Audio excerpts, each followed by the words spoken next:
আমি 185 নিয়ম অনুসারে বিধানসভা একটা নিন্দা প্রস্তাব জমা দিয়েছে। যেভাবে আমাদের দেশনায়ক স্বাধীনতা সংগ্রামের উজ্জ্বল জ্যোতিষ্ক, শুধু বাঙালি নয় দেশের গর্ব, নেতাজি সুভাষচন্দ্র বোসকে নিয়ে যেভাবে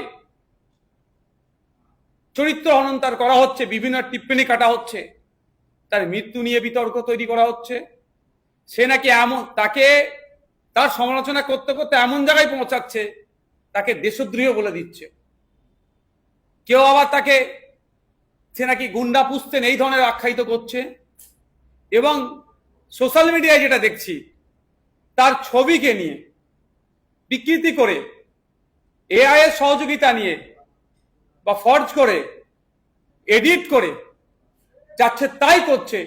শুধু আপামার বাঙালির উপরে অপমান নয়, স্বাধীনতা সংগ্রামের অন্যতম উজ্জ্বল জ্যোতিষ্কর উপরে অপমান আনা মানে সমগ্র দেশবাসী আজকে লজ্জায় মাথা হেঁট হচ্ছে। কিন্তু আমরা একটা জিনিস দেখছি, পশ্চিমবাংলা সরকার বলুন, দেশের সরকার বলুন, প্রশাসন বলুন, অদ্ভুতভাবে নিশ্চুপ থেকে যাচ্ছে।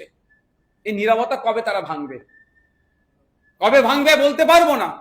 কিন্তু আমরা একজন দেশপ্রেমিক হিসাবে, আমার পূর্বপুরুষও দেশ স্বাধীনতা সংগ্রামে অংশগ্রহণ করেছিলেন, স্বাভাবিকভাবে আমি চুপ থাকতে পারি না।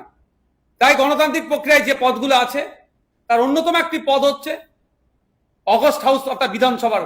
এই বিধানসভার মধ্যে যাতে এই যে কথাবার্তা যেগুলো বলেছেন নেতাজি সম্পর্কে, এটাকে নিন্দা জানিয়ে প্রস্তাব আসুক, তার প্রস্তাবটা আমি নিজে উত্থাপন করেছি।